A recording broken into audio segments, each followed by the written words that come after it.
नमस्कार। मैं अरुण के शर्मा, एनालिस्ट वन थॉट, एक बार फिर से उपस्थित हुआ हूँ आपके समक्ष।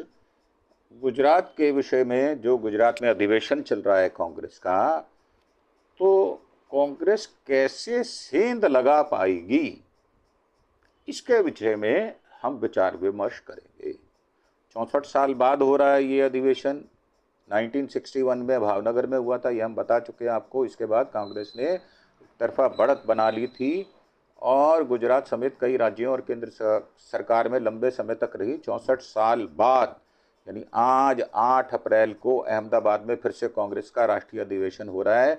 गुजरात मॉडल को तोड़कर कांग्रेस की वापसी करने का प्रयास किया जा रहा है। तो क्या कांग्रेस गुजरात अधिवेशन से मोदी मॉडल को तोड़ पाएगी? कांग्रेस ने 64 वर्ष बाद अधिवेशन के लिए गुजरात ही क्यों चुना और इससे कांग्रेस को क्या फायदा होने जा रहा है, जानेंगे हम।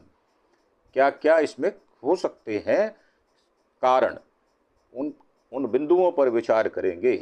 कांग्रेस अधिवेशन में होगा क्या, ये हम पहले आपको बता चुके हैं, फिर भी एक रिकैप कर लेते हैं। कांग्रेस अधिवेशन में 2 दिन होगा, 8 और 9 अप्रैल को। पहले दिन सरदार वल्लभ भाई पटेल राष्ट्रीय स्मारक में कांग्रेस वर्किंग कमेटी CWC की बैठक होगी, जिसमें ऑल इंडिया वर्किंग कमेटी यानी AICC के करीब 262 प्रतिनिधि हिस्सा लेंगे। इसकी अध्यक्षता मल्लिकार्जुन खड़गे करेंगे और शाम को साबरमती आश्रम में भजन और प्रार्थना सभा होगी। 9 तारीख को आखिरी दिन साबरमती रिवर फ्रंट पर मुख्य अधिवेशन होगा, जिसमें सभी प्रदेश कांग्रेस कमेटी के अध्यक्ष, कांग्रेस शासित प्रदेशों के मुख्यमंत्री, CWC के सदस्य शामिल होंगे। 64 वर्षों बाद जो गुजरात का रुख किया है, वो क्यों किया गया है?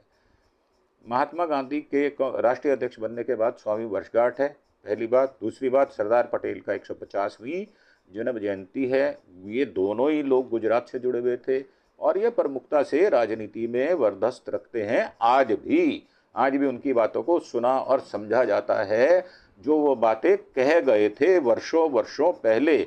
और गांधी जी तो 1948 जनवरी में चले गए थे और सरदार पटेल 1950 में चले गए थे। साथ ही कांग्रेस से बीजेपी ने सरदार पटेल की लेगेसी को वापस लेकर आना चाहती है कांग्रेस। ये जो सबसे खास वजह है वो यही है। साबरमती आश्रम और सरदार स्मारक जैसी जगहों को इसीलिए चुना गया है कि पटेल और गांधी की लेगेसी को वापस लाया जाए। 2027 में गुजरात विधानसभा चुनाव के लिए कांग्रेस की स्ट्रेटजी का आधार क्या होगा, उसे तैयार किया जाएगा। गुजरात संगठन की ताकत बढ़ाने के लिए बीजेपी को चुनौती देने के रूप में देख रही है। इसके अलावा अधिवेशन के जरिए पार्टी गुजरात और नेशनल लेवल पर अपनी स्थिति को और मजबूत करना चाहती है। अब इसमें क्या है, कांग्रेस आला कमान जानता है कि देश में नई राजनीतिक संस्कृति की शुरुआत गुजरात से होती है, क्योंकि मोदी शाह साहब दोनों जोड़ी है गुजरात से आती है और गुजरात का मुकाबला गुजरात से ही हो रहा है। इसलिए अगर कांग्रेस गुजरात मॉडल को तोड़ेगी तो इसका असर पूरे देश पर पड़ने वाला है। कांग्रेस यहाँ नया मॉडल बनाकर बीजेपी की कई जगह कमजोर करना चाहती है। इससे कार्यकर्ताओं को मैसेज जाएगा, पार्टी गुजरात में एक्टिव है, हाईकमान को यहाँ दिलचस्पी है। गुजरात में कांग्रेस को मजाक बनाने वालों की सोच भी बदलेगी कि कांग्रेस कुछ नहीं कर पाती। हालांकि पॉलिटिकल एक्सपर्ट राशिद किदवई की राय अलग है। वो बताते हैं कांग्रेस अपनी पुरानी परंपरा को दोबारा जीवित करना चाहती है। आज़ादी के बाद हर साल किसी नए राज्य में कांग्रेस का अधिवेशन होता था, लेकिन इमरजेंसी लगने के बाद वह परंपरा टूट गई। 1975-76 के बाद मई 2002 में सोनिया गांधी के कांग्रेस अध्यक्ष बनने के बाद अधिवेशन सिर्फ दिल्ली में ही होने लगे, क्योंकि कन्वीनियंट था, उनको सुविधाजनक था। अब कांग्रेस की नींद टूटी है, नींद से जाग गए, बेहोशी की हालत में थे अभी तक। 10 सालों में 11 सालों में बहुत पिछड़ गए, तो अब उनको होश आया है। अधिवेशन करने से पार्टी की छवि बदलेगी, अपनी ताकत का अंदाजा होगा और बीजेपी के गढ़ यानी गुजरात से बीजेपी को खत्म करने की राह पर कांग्रेस चल पड़ी है, ताकि बीजेपी को धक्का लगे। देश की राजनीति में गुजरात मॉडल अहम क्यों है? क्योंकि मोदी और शाह साहब की जोड़ी वहीं से आती है। और किदवई साहब कहते हैं मोदी ने गुजरात का एक मॉडल बनाया जिसमें बीजेपी पॉलिटिकल वेपन के तौर पर इस्तेमाल करती है। नरेंद्र मोदी गुजरात मॉडल के दम पर ही 2014 में प्रधानमंत्री बने थे। देश की मौजूदा राजनीति गुजरात मॉडल के इर्द गिर्द घूमती है। बीजेपी ने गुजरात मॉडल को 5 तरह से इस्तेमाल किया है। विकास मॉडल के रूप में गुजरात का बिजनेस जो है हब बनाकर बार बार वहाँ पर वो करते हैं। बीजेपी की नेशनल स्ट्रेटेजी का आधार जो है वो गुजरात है। विपक्ष के खिलाफ हथियार भी जो है वो इस्तेमाल किया जाता है। सामाजिक एकजुटता भी बनाने की कोशिश की जाती है। जिस तरह बीजेपी देश भर में गुजरात मॉडल का लालच दिया, वैसे ही कांग्रेस को भी करना पड़ेगा। यह किसी और राज्य में भी हो सकता है, लेकिन बीजेपी की जड़ें गुजरात से जुड़ी हैं। इस कारण गुजरात में ही बीजेपी को तोड़ना आसान होगा। गुजरात बीजेपी की तुलना में कांग्रेस मौजूदा स्थिति क्या है? 182 सीटों में से गुजरात विधानसभा चुनाव में 1985 में रिकॉर्ड 149 सीटें जीती थी, लेकिन इसके बाद कांग्रेस की सीटें धीरे धीरे कम हो गई। 37 साल में गुजरात में 37 सालों में 149 से 17 सीटों पर सिमट गई। अब इसमें कौन कौन से साल में कौन कितनी सीटें रही? 1985 में 149, 90 में 33, 95 में 45, 98 में 53, 2002 में 51, 2007 में 59, 2012 में 61 और 2017 में 77 सीटों के बाद 2022 में ये घटकर 60 सीटें घटकर 17 सीटें रह गई।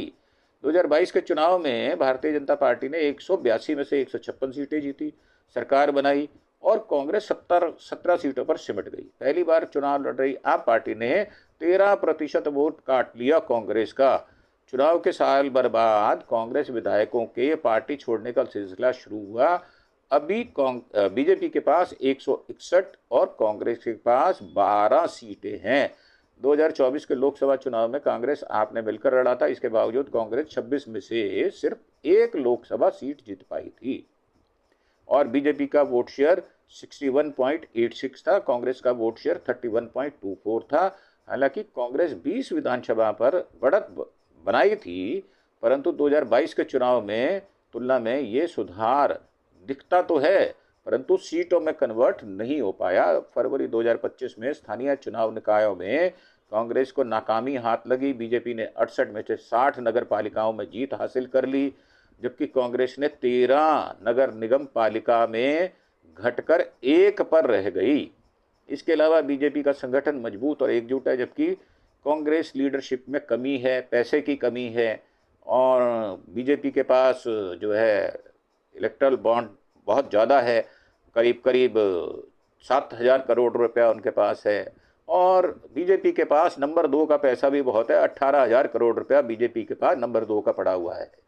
कुल मिलाकर बीजेपी का दबदबा कायम है, जबकि कांग्रेस पिछड़ी हुई है। 7 मार्च को अहमदाबाद में राहुल गांधी ने पार्टी लीडरशिप और कार्यकर्ताओं के साथ मीटिंग की थी और कहा था गुजरात में कांग्रेस की लीडरशिप में 2 तरह के लोग हैं, उनमें बंटवारा है। एक है जो जनता के साथ खड़े हैं, दूसरे दिल से कांग्रेस की विचारधारा के साथ है, दूसरे वे हैं जो जनता से कटे हुए दूर बैठते हैं और उनमें से आधे बीजेपी से मिले हुए हैं। मतलब स्लीपर सेल के विषय में उन्होंने साफ साफ कहा था हमें 10, 15, 20, 30 या 40 लोगों को हटाना भी पड़ेगा तो हम हटा देंगे।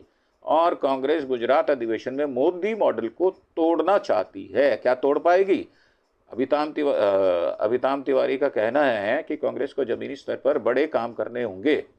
वे कहते हैं गुजरात में कांग्रेस का वोट बैंक मुस्लिम और आदिवासी का है। कांग्रेस को उन गुजरातियों को भी साधना होगा जो पहले बीजेपी को विकास के नाम पर वोट दिया करते थे। गुजरात मॉडल भले ही जाना जाता हो, लेकिन ज़मीनी हकीकत कुछ और है। कांग्रेस को गुजरात के छोटे छोटे मुद्दों से बड़ी जीत मिल सकती है, ये कहना है उनका। और कांग्रेस नई पीढ़ी यानी युवा और महिला में पैठ बनाना चाहती है, उससे फ़ायदा होगा। वे कहते हैं गुजरात में पूरी पीढ़ी को पता ही नहीं है कि कांग्रेस थी कब। जो बच्चा 30 वर्ष का है उसने अभी तक बीजेपी का राज ही देखा है। कांग्रेस नई पीढ़ी को पहुंचने की ज़रूरत है। साथ ही कांग्रेस को बड़ी संख्या में महिलाओं को जोड़ना चाहिए। इसके अलावा कोई रास्ता नज़र नहीं आता। गुजरात में बीजेपी का विकल्प चाहते हैं, लेकिन कांग्रेस उम्मीदों पर खरा उतरने में उतनी सक्षम नहीं है। और अगर गुजरात में दोनों पार्टियों की तुलना करें तो कांग्रेस बैकफुट पर नजर आती है। इस वजह से कांग्रेस में सुधार की गुंजाइश बाकी है। इसके लिए कांग्रेस के हर छोटे बड़े नेता और कार्यकर्ता को मेहनत करनी होगी। 2 साल बाद गुजरात में चुनाव है, ऐसे में कांग्रेस के पास वक्त है, अभी 2 साल हैं, तैयारी की जा सकती है। अगर पार्टी इसका फायदा उठाती है तो कुछ बातें बन सकती हैं।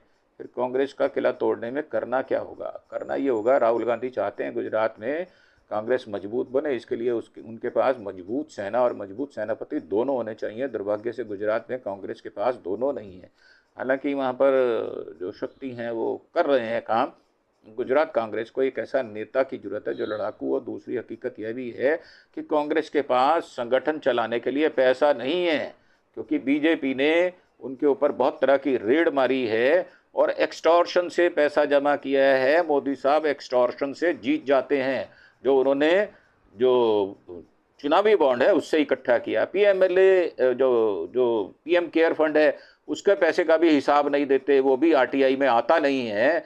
तो ये जो गुंडागर्दी है, ये गुंडागर्दी चल रही है 2 व्यक्तियों की, जो 2 गुजराती हैं, और कांग्रेस चाहती है इन 2 गुजराती जो हैं उनका यहाँ पर वर्चस्व तोड़ा जाए। अब इस वजह अगर इस लेवल पर कार्यकर्ता बनाते इलेक्शन में उतरना पड़ेगा, अपनी विचारधारा के साथ देश के लिए नई पॉलिसी पेश करनी होगी।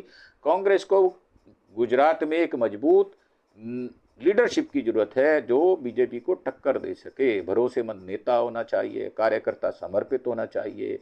राहुल गांधी पहले से ही सचेत कर चुके हैं और इस विषय में राशिद किदवई साहब और भी काफ़ी कुछ कहते हैं। वो बीजेपी स्ट्रेटेजी बनाकर जग जाहिर तो करती है, साथ ही उस पर ज़मीनी स्तर पर काम भी करती है। हालांकि कांग्रेस के साथ ऐसा नहीं है।